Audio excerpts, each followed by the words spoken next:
Perfect. Let's jump right into it. So hello and good morning, everyone. Also from my side, and first of all, thank you very much, Till and the colleagues from SAP for giving us the opportunity today to share some insights on our project with the Fiori Makers community.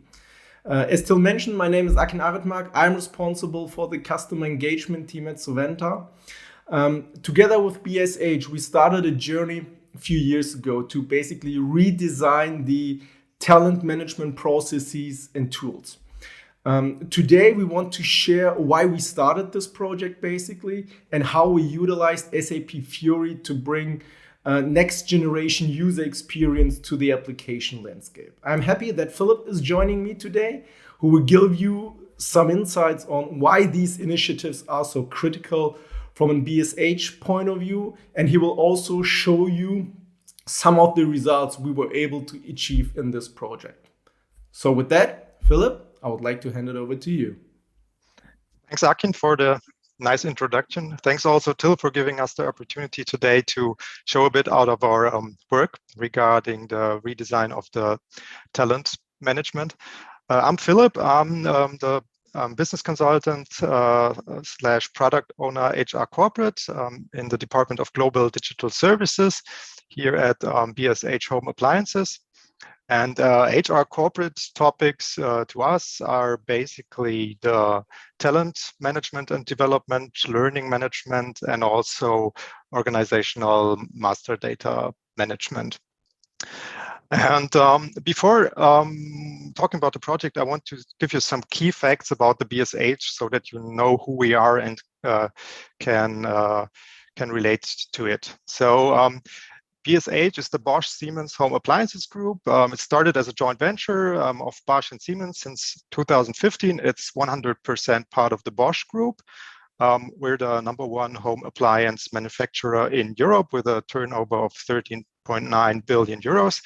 And we operate 39 factories all over the globe, which, by the way, all work carbon neutral now and have a total of around 60,000 employees. Goal of the BSH, well, to put it simple, is to make people smile with our home appliances.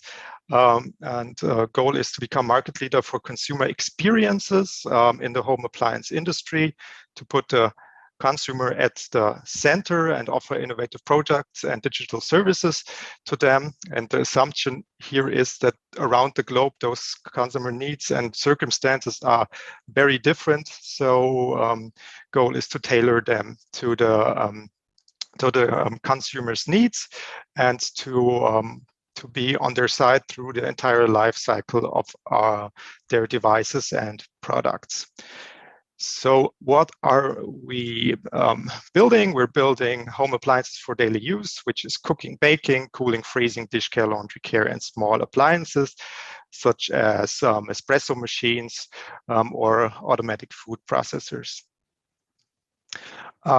Those are our brands. The most well-known are the global brands in the first line, which is Bosch, Siemens, Gaggenau, and Neff. We also have some local brands such as Thermador, Belay, and others. And probably you already have it on your phone, the Home Connect app, which can steer all the BSH Wi-Fi ready home appliances through one app. And then also some service brands, for example, Kitchen Stories offers recipes for cooking. Now, let's go into the project context of the EDE. In general, the global HR system plays a huge role for talent development within BSH. And the objective is to identify the best talent within BSH and make them ready to move to the next level position. And therefore, managers all around the world do a development dialogue with their employees, and all this data comes into the global HR system and is being used to identify talents and to do the succession planning to move them into positions, and then have individual steps for every employee and to also fill the vacancies. So this is the ideal process of corporate talent management for HR. And so today we're talking about the quite new executive development and succession planning process.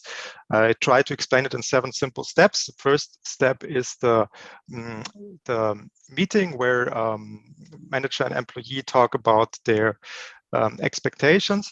Then afterwards, the manager conducts performance and potential assessment preliminarily, and a validation panel is being conducted. In the validation panel, there is HR. There are several managers who work with the employee, and then they are giving each year a final performance and potential level, and afterwards the manager receives feedback from this validation panel. And the second part, the so-called position part, is that a manager is also able to name high potentials for positions, but also for key functions. And then there are evaluation panels conducted to calibrate those position nominations. And afterwards, there's some gap analysis and definition of measures. Goals of the project EDE is to make talents and high potential more visible, to have a more transparent process by using an IT tool where every manager has access to. In the beginning, not every manager, but we will continuously roll out the application, and to really identify talents, performance, and potential within the whole Bosch group. And also to do the successors evaluation and to connect the performance management with the process of successors evaluation. And EDE, by the way, stands for executive development, just in case you wonder. So we are building applications to support this executive development process. Previously, it was carried out when it started in 2020. It was carried out with Excel and PowerPoint, and of course, this is not very convenient, and it's also not good to scale it then and to have the benefits with regards to the data on the global system. So we want to have a broad process, a transparent process for all employees worldwide. And this is medium to long term, and it starts at the executive level first for a small number of employees. And we have a quite grown application landscape in talent development. So the current performance management and screening rounds application are to be gradually replaced in the future and integrated. I've brought you a few screenshots so you know our current application landscape. This is how the manager application for performance management looked like. And you see it's the old theme, and it was also not very mobile friendly. So when we do the demo later, you will see that we were trying to improve this. And you also see that it's only here about performance. There's no potential rating, and there also is no chance to do succession proposals for this employee. And this showed that you have a glimpse. This is how the performance comparison in a panel looked like. So you have basically one dimension, which is the performance from 0 to 100, and then you have the chance to select different talents and compare them. So this was the status quo where we are coming from, and now in the table you're seeing the applications we are building. The first line we have now finished, and I'm very happy to present today with Akin. Those are the validation panel app where HR can create and manage those validation panels. An employee list application. I won't show it today, but it's basically an application to have a search possibility to all the data which is being entered to find employees there. And then for the manager, the My Employee Assessment, where you do the performance and potential rating. And we have just started to build the succession part, or we are now on the way. We will start probably next month to also have position evaluation panels and to have my succession planning also in the manager self-service.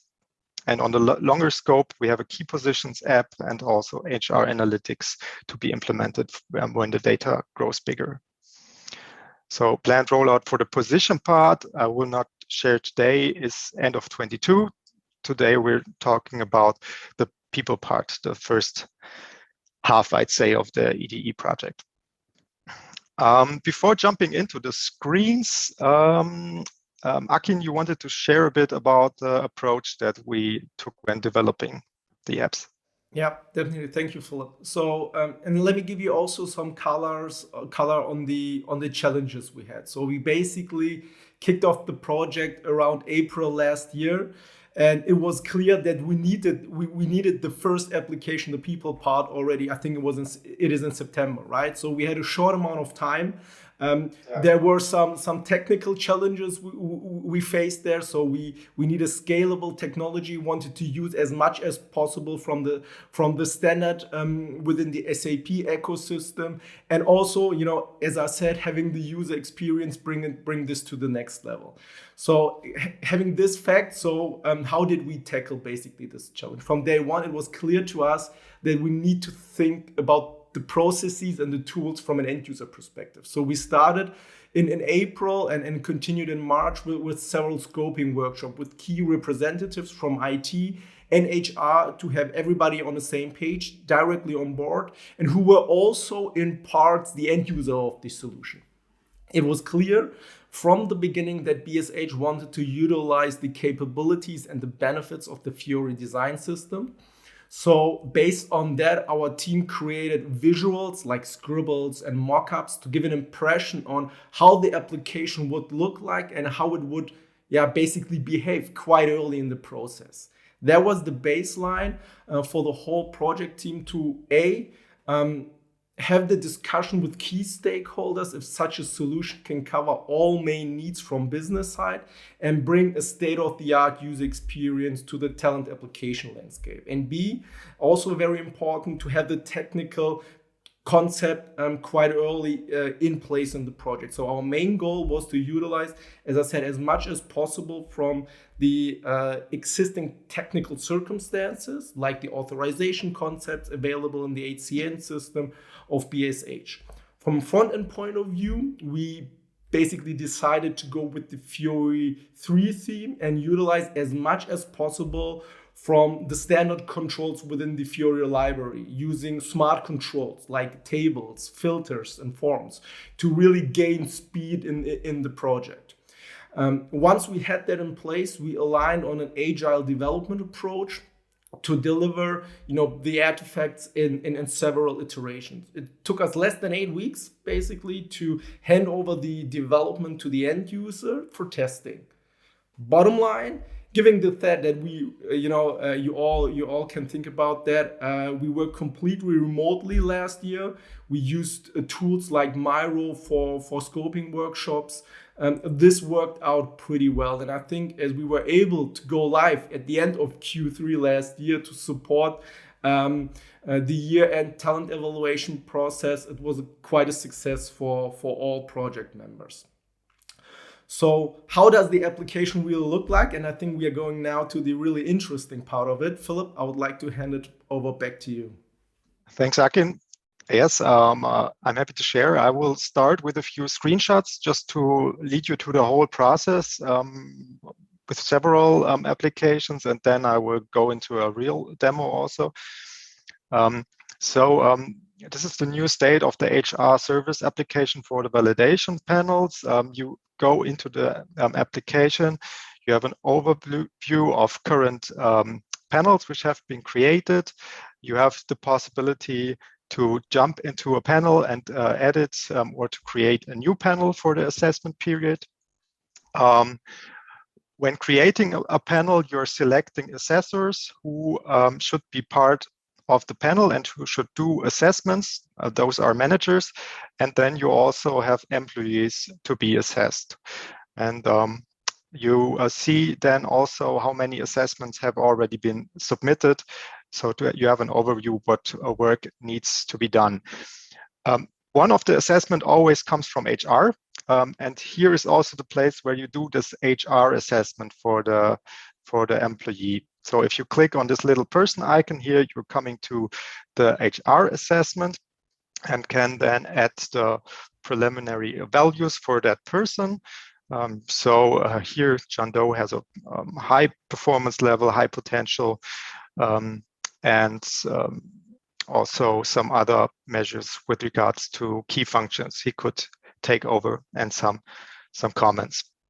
So, and when an assessor has been entered to a panel, what I said before, then the panel appears in his manager app. And so this is how it looks like for a manager who is invited to one panel. He has this EMEA panel here, which is taking place on the 15th of March. And when he clicks on the line, he gets the details for the employees who are part of the panel and who need to be rated. And you see the ratings here on one glance, which you have made. So this manager has already been quite active. He has rated all the employees in his list with a performance level, with a potential level, and also made some comment. And here we're indicating that the comment is there. When you click on the item, you see on the icon, you see the whole comment. And for the detail of the assessment, it looks pretty much the same as the HR preliminary assessment. And this is how it looks when you enter one employee line here and do the assessment. So now all the data is being gathered before such a panel appointment. We're saving lots of preliminary assessments into the system, and then the day comes where this panel takes place. And for the panel, we have developed an execute screen, and this was really where the big project effort from September on went into to do a prototype of this screen and to develop this. And we're really happy to say that that this week we will finish the testing phase and will go productive with this grid in BSH, and so then it can be implemented by global HR. And as I find this grid very exciting, I want to show it to you in a real demo of the application. You should now see my browser. Akin, can you see it? Yeah, I can see it. Okay, great. So we're in the HR application now, and we're having the list of panels. And today I want to conduct the EMEA panel. So when I click on the little arrow here, I go to the grid. So what do I see? First of all, when I enter it the first time, the employees are being displayed in the cells with regards to the preliminary assessments which have been made before. So there's a calculation taken into account. If there is a 75% agreement on like an assessment with the same combination of performance and potential. So here is a middle performance level of 3 and a potential level of middle. And then the application displays those employees in the respective cell. And so there are also some other employees who are being displayed in another cell. And so what you do now in this appointment basically is you speak about the employees one after the other. We could, for example, say, okay, so Nico Köpke, he is to be discussed. So in the agenda, we want to put him in front. So you take Nico Köpke and drag him up the agenda to discuss him first. As I already did some some work here in this screen, you're seeing that I have already put some final values for some employees. This is being indicated by a green icon on the left-hand side, saying that this employee has final values. And the goal of HR was also to have a chance in this appointment to have some diversity measures in the application without being politically incorrect. So we just have colors. We have colors without a real definition. You just can color employees, and the meaning of those colors are to be discussed in the respective panel by HR with the panel participants what the colors actually mean. It's just to structure the employees that you have on the list. And so we have this choose color bar. And now we will discuss Nico Köpke earlier. So we're saying, okay, we want to mark him with the red color. So I go to the color, I set Nico Köpke to red color and click select. And now Nico Köpke also displays in red color. And then now maybe let's discuss at first Hermine Granger, because she's really an exceptional talent. And she's first on the list. We want to discuss her. So we click on her name and go to her detail grid. The detail grid sums up for her all the preliminary assessments which have been made. For demo purposes, I had now only put in 2, which are preliminary assessments by Andrea Meyer and by Patrick Hildebrand.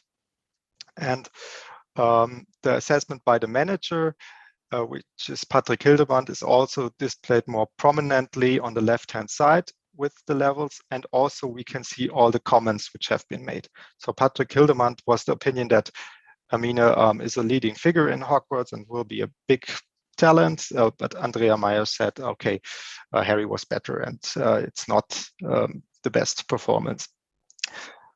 So we're now having an overview here on the assessments, and also some persons have not done assessments. And after we have had a look at this in the panel, we close it again, and we come back to the panel, and now we can enter actually click the wrong button. You can enter now an assessment for Hermine. So we go into her detailed assessment screen and say, okay, we want to write a comment. Very good. I will now not change performance and potential level, because there's a more nice way of doing this, which is by dragging Hermine to another cell. And what you see, okay.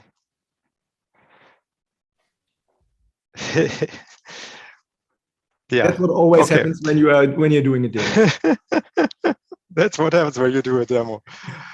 So let's try if I can set an assessment here, or if we have a. Okay, maybe I don't try Hermine, I try René. Now, okay, we will have a look. But what you can see, you only see it very shortly, but you see that when we drag someone to a cell, then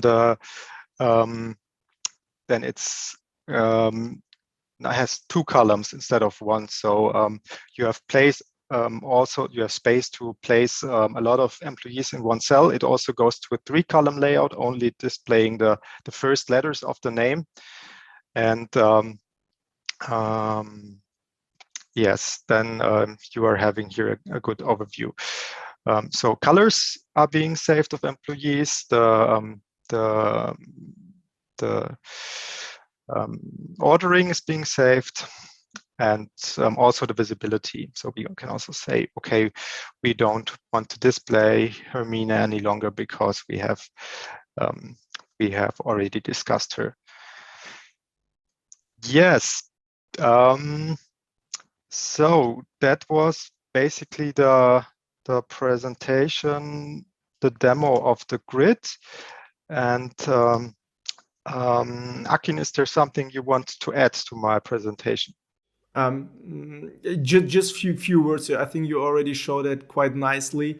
You have to think about that why we previously set up a little technical POC on this one is that in those small boxes or in those 9 boxes you see, there could be multiple employees considered. So up to 50, 60, 70 people in theory could come up in one of those boxes. So we really did a technical check previously to make sure. And it was basically the case that with the standard capabilities within the Fiori design system and the controls, this was possible with standard capabilities. We had that check. But you showed that, as I said, quite well with all the drag and drop features. It was pretty close to what the business basically expected, how it should work, because it really should benefit the actual work of the HR representative in those panels. So we were quite happy that we could realize it. Cool. Perfect. Then I think we are pretty close to the end of our presentation, and let me close it by giving you some backgrounds about Savanta. Just a few words. So since 2009, we've been shaping innovative business solution based on SAP. So we made it our goal to fundamentally simplify the way people work with business software, especially in the SAP area. So as you have seen, we follow a human-centered design approach to optimize the user experience in SAP system. The end user is in the center of all of our activities, ensuring a superior, consistent user experience. For us, we see that you need the right combination of experts and competencies basically to deliver that. That goes from technical know-how to understand the business context, to having dedicated experts who know how to put themselves into the shoes of the end user. Yeah. With that, I would like to thank you all for your attention. I'm sure there are some questions about getting more details. So let me hand it over back to Till and Kai. Thank you. And thanks, first of all, thanks for sharing your use case with us. It's always a pleasure and exciting to, of course, come and see such a project after already so much thoughts have gone into it. Therefore, it's also, of course, much easier to build on that. And what I think here is the exciting part is really that it's a rather complex use case, especially, of course, the grid, as you already mentioned. You had spent a lot of thoughts into it, and after already comparing what we've seen in our first presentation a couple of months back compared to what you showed today, is already a huge step forward. So you can really see that you're making progress even at such a late stage before deploying. So that's also showing the agility of your development. So that's interesting. Of course, there are a lot of things about this grid that are exciting and interesting to talk about. I will nevertheless go through all of the screens that you've shown and share some thoughts about it. So that was the validation panels screen that we saw in the beginning.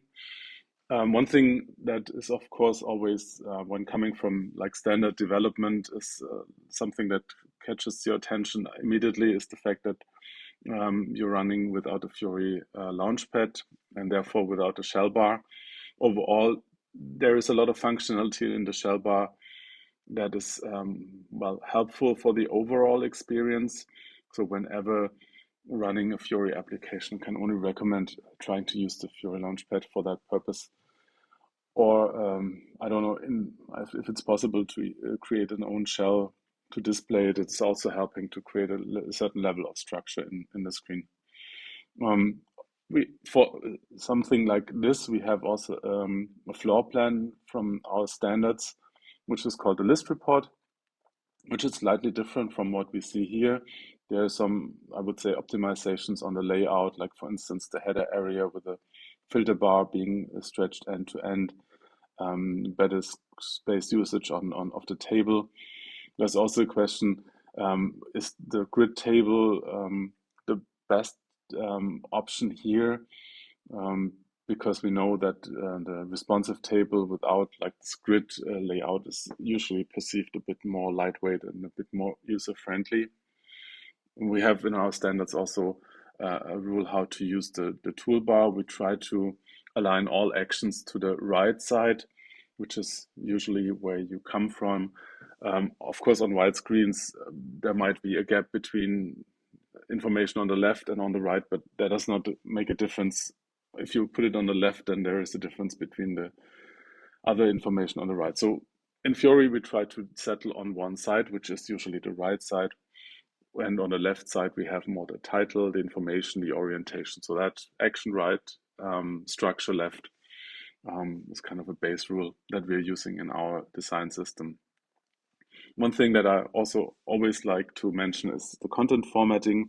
You can do so much by spending more effort into the content.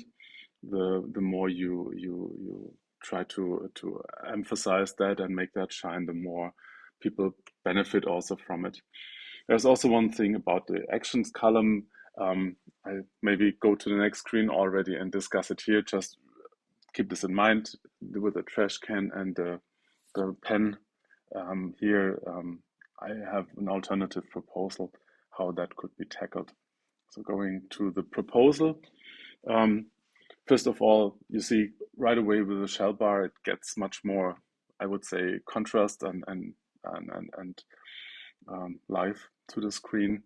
I also always recommend using the title because it gives also orientation. There's the possibility to switch, for instance, between different filter sets, the so-called variant management, which helps people to have certain presets in case you want to step in for a colleague, you can just switch to his preset and so on.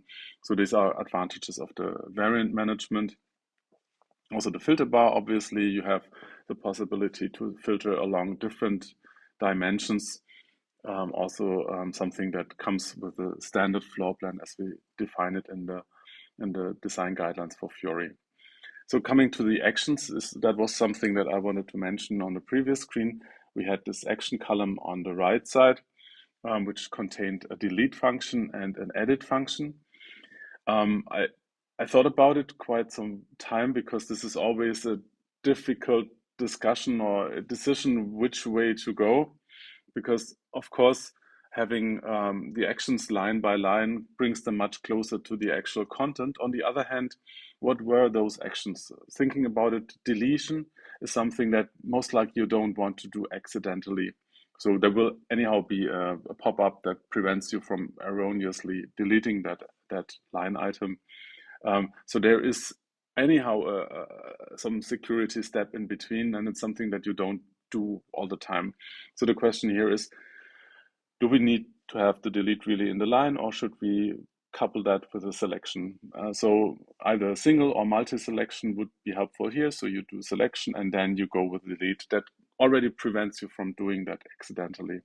The edit action on the other side, well, I think in many cases, navigating to an item means that you want to work with it, and there is no reason why you should not be able to directly go into an edit mode on this item. So why not using the navigation as also the edit action, which we saw was the case there. So instead of having two actions in the line, you can use the whole line. So whenever you are on the line, you just click on it, you go to the details. And if you really want to delete something, depending on the way how such things happen, you might want to have a single selection or multi-selection for deletion. And then this is kind of out of your way. No accidental things that can happen here. One thing that is also important from my perspective is to offer like possibilities to configure the table. Some people need more information, other need less information. So being offering flexibility there is also something that comes pretty simply also when you want to, for instance, use Fiori elements come out of the box for such screens specifically. Coming to the content, I must admit I'm completely fan of this object status, which is this colorful thing here. There's like a plain version and the inverted version, and the inverted version can really add a lot of color and, well, attention to the screen. Of course, you don't do that without intention, and I probably overdid it on that screen, Nevertheless, I really like this control because you can express a lot of things here. So you can emphasize status, you can emphasize also here like the level of how much you really put into that. And this control is also actionable. So you can click on it and you can even do some action on it. So assuming you would, for instance, have here no assessors, you could directly say, okay, I want to click on it and I maybe have a popover that offers me the possibility to assign assessors that are usually assigned in this context or whatever, or up the line in the organization that has been defined here. So these are things that help us to put more life into the table than just being a data display. Yep. And overall, page scrolling is to an extent, from my perspective, at least the preferred option because it's much more natural than having a control inside scrolling. It is the UI5 grid table scrolls smoothly enough, so there's no issue. But somehow, I think overall, having a page scrolling is just, I think, more smooth, more user friendly. We saw the validation panel details. Actually saw the screenshot of the scroll down version. There's also an area on top. And of course, what you see here right away is there's a lot of white space. So I assume there's a lot of information still to come. And of course, there will be things that will fill that white space. On the other hand, of course, this creates a certain feeling like there is something missing at a certain point. And if we look at the table here, like being put into a certain corner of the screen, these are things I assume that could be looked into in detail. There's also overall again this or let's say not again, but there is a certain inconsistency if we look at it, because here we see the add action is on the right, whereas where we saw here the add action is actually on the left. So that would be something maybe to revisit going forward, because I think it's always good to have this title on the left to explain what is in the table and have consistently the actions on the right. So if I want to do something, I always look to the right, and that's a good orientation for the user. On this page, not going too much into detail, actually I had not seen some of the parts before, so I was assuming that there would be some header information that we saw in the screen before as well. I thought maybe it would make sense to put it into a header and giving it like a decoupling of the content. I think that's not really to the use case, so apologize for that, so please ignore it. The thing that is maybe most important here is, again, we try to be consistent with the action placement. It's on the right. And thinking about making the content more lively here would be an idea that really if you have a number of assessors, you have your org chart, and I assume there is always some rule which assessors would be assigned to a certain panel depending on the org chart. So the question would be, or an idea would be, would we want to add or use this org chart information to suggest people that should be added and add them in place without having to search through a larger list or something like that? So for instance, selecting the 15 department members and add them directly, or so, things like that. And here you also see the difference between the responsive table and a grid table. So again, the responsive table, just by getting rid of those vertical lines, just feels more lightweight, more user-friendly, at least from my perspective. I mean, that's to a certain extent subjective, but also the feedback that we get is the responsive table is usually perceived as more simple than the grid table. The employee details, also nice. Also a big fan of that guy. So nice to have that picture here. I think this one is a great candidate for our object page. So in Fiori, we have an object page floor plan, which offers the possibility to really put the header information into a specific spot, also allowing to format that content in a nice way and so on, and set it apart from what is really what is the more second level information, or in this case, the information where you really want to take action. What is nice and what has proven to be also a really good choice is to use the segmented button for this kind of like Likert scale inputs. So if you have to make a choice, instead of using a radio button with a rather small click target and with the problem that you have like the control and the information next to each other, here you can really have the information where you do the action. So you select PL1 and you don't select a radio button which stands next to the label PL1. So therefore, I think this segmented button, even though it was not the original purpose of this control, has proven to be a good tool for this kind of interaction as well. So I find this a very good choice.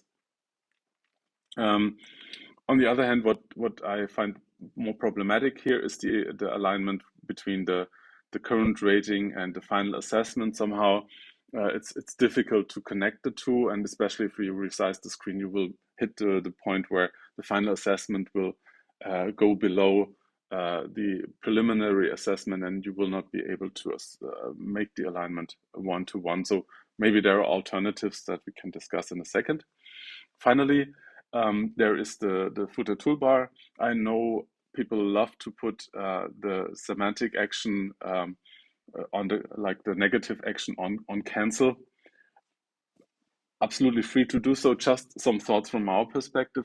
We in the design system, we want to reserve semantic actions really to semantic actions where you have two alternatives, something which is a positive action and something which is a negative action with a negative consequence.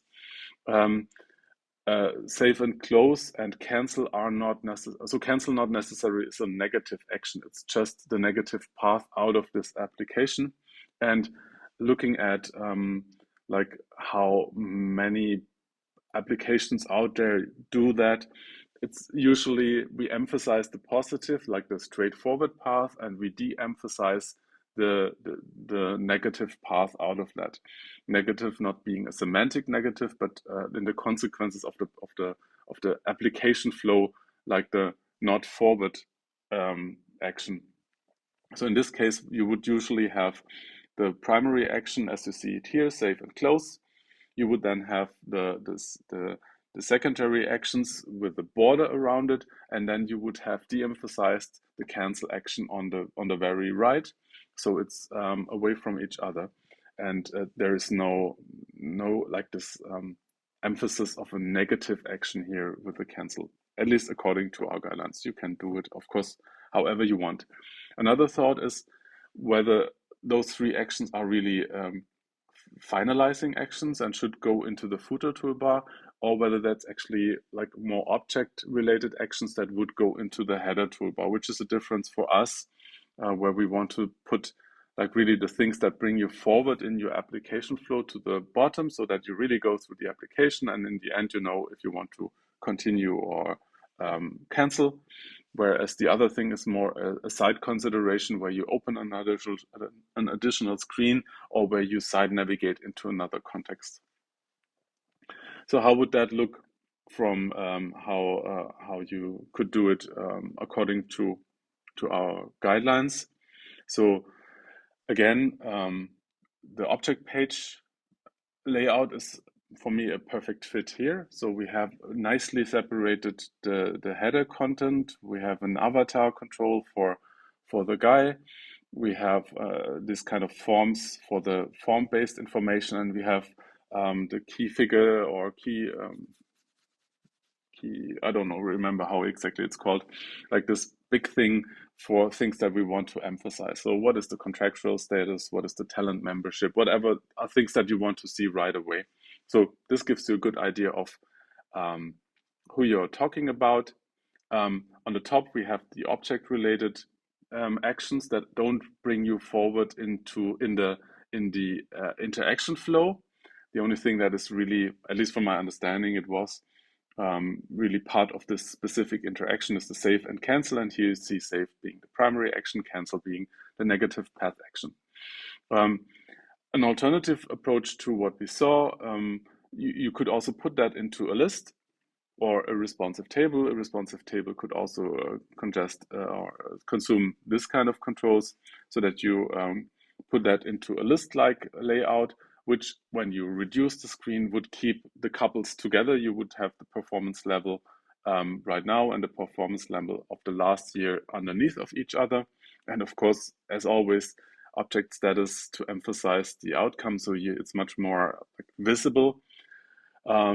As we learned, you have to be careful when talking about people in a professional environment to use semantic colors on any kind of rating of them. So that was a mistake from my side.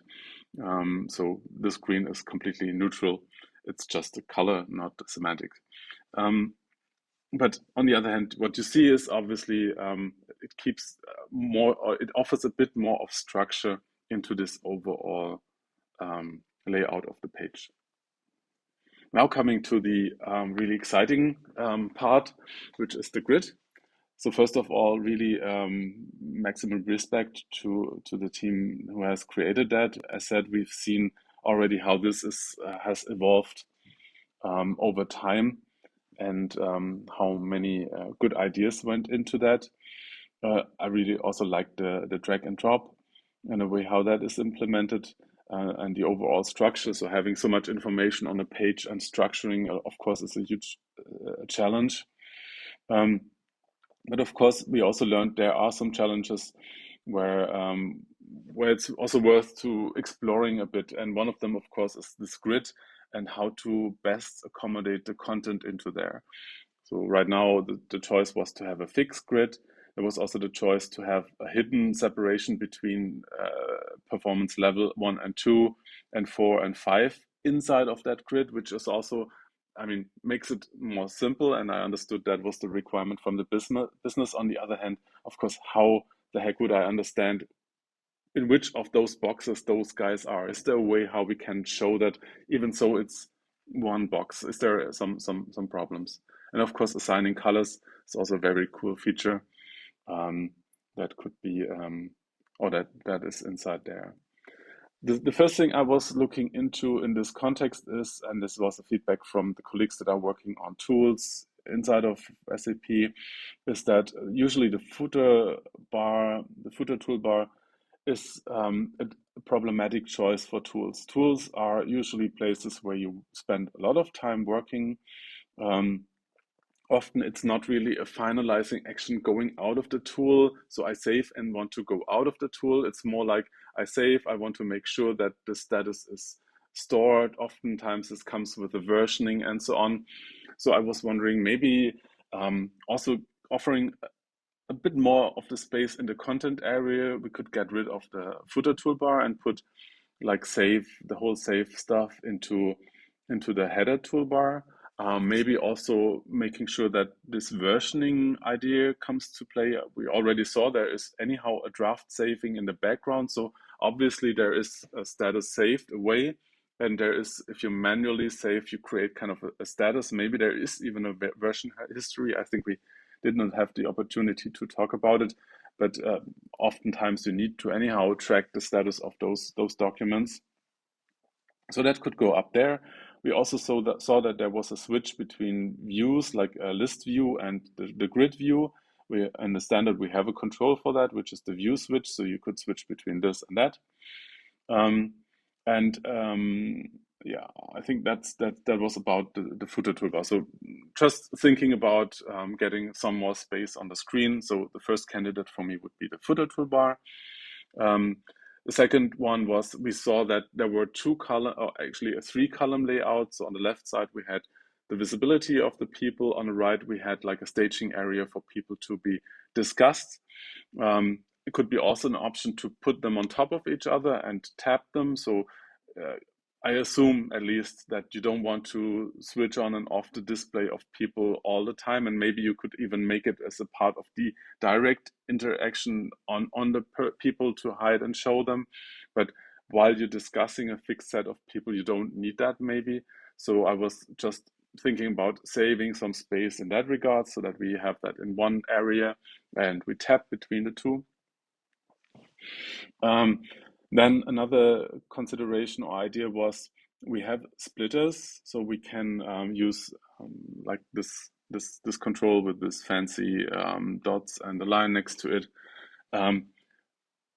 Is a splitter, so you can resize the area on top, which I assume, at least from my experience, usually you don't have everyone in the top row. You have the most part in the middle row, and maybe you even want to have a larger distribution between like low performer, mid performer, and exceptional talents. So depending on where you have really the big differences, you could put in a splitter and align the content size. I personally think the horizontal splitter makes most sense.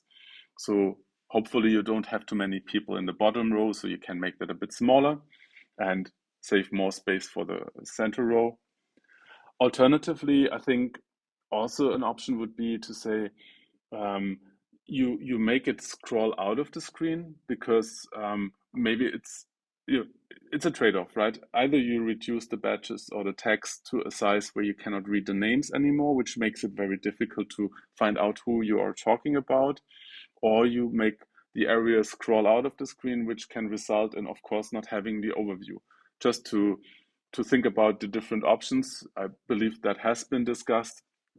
So just showing how the alternative would look like is this one.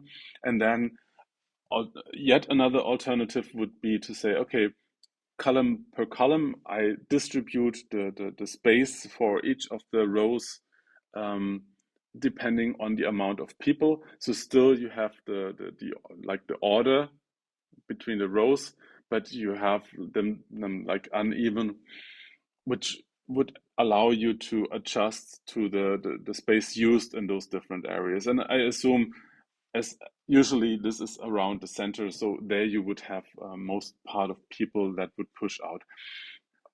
Just quickly about the drag and drop. We saw the pop-up coming here. You could also have two hidden or like two panels without additional information on top of it that would highlight. So they would be almost invisible if not highlighted. Also using the popover to show information on the person and maybe even switch the performance level there if you cannot do drag and drop, accessibility, for instance. Some ideas on expanding it, so having an expanded view, and some ideas on the individual assessment. We don't have time to discuss it, but I assume you get the slides anyhow afterwards. And with that, I'm done. Thank you. Sorry for running over time.